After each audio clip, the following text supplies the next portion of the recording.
Alert forecast sponsored by Kissling, Nestico, and Reddick. Heard in a car? Call KNR. Well, and certainly probably the talk of snow back in the forecast may have you already thinking into that holiday type spirit. It is going to be a day where maybe if you want to get some of that holiday stuff out already, you have a good opportunity and a good excuse to do that once we get into your Monday, because Monday is a 19 first alert weather day. We do anticipate that there are going to be some travel headaches across parts of Northeast Ohio. I'm not saying everybody is going to see a ton of snow out of this next system. It's really going to be wherever we get some of those more persistent bands of lake effect snow to set up between Monday as well as your Tuesday.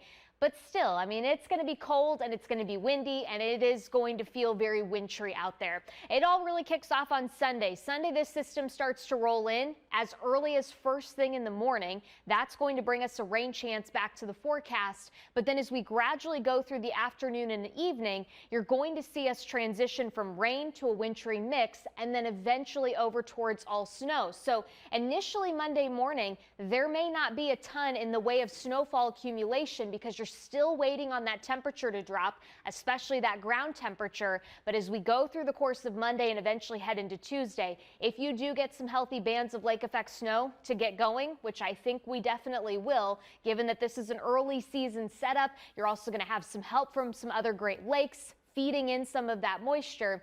You could have some still tricky trouble spots, especially across some of our eastern counties. So that's where we expect into that primary snow belt, the potential that we could see 3, maybe 6 inches of snow. But I still think even our secondary snow belt 1 to 3 inches. And I would not discount right now places like Mansfield, that tertiary snow belt, because there is some data that continues to point areas farther west and down to the south could also have some measurable snow before it's all said and done. So those are some of the fine-tuned details we'll continue to iron out as we go through the rest of the weekend, just as we continue to get better data on the wind and exactly where some of these lake effect bands may set up. You get into tomorrow, relatively quiet start to the day, maybe a couple isolated showers around the region, but overall pretty easy if you need to get out, get some errands done. Highly suggest taking advantage of Saturday's quieter weather, because as we get into Saturday evening, you're going to start to see that rain filling in on radar. And by early Sunday morning,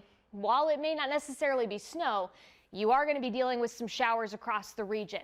Then the colder air starts to wrap around on the backside of this system. So technically as early as Sunday afternoon into the early evening, we could begin to see that more lake effect banding setting up and that transition over to snow as that temperature continues to fall. And that's only going to continue as we head into Sunday night and eventually early Monday. So that's why we're expecting some issues with the Monday morning commute. And then you get the lake effect bands, the more traditional ones that set up over your secondary and primary snow belts that last into Tuesday, that will likely keep some tricky travel across the region. The good news for us, this system clears out of here pretty quickly. By midweek, temperatures are back into the 50s. It is still windy and there is an opportunity for rain, but we are transitioning towards a quieter weather pattern through the end of the week before potentially we've got more opportunities for rain by next weekend.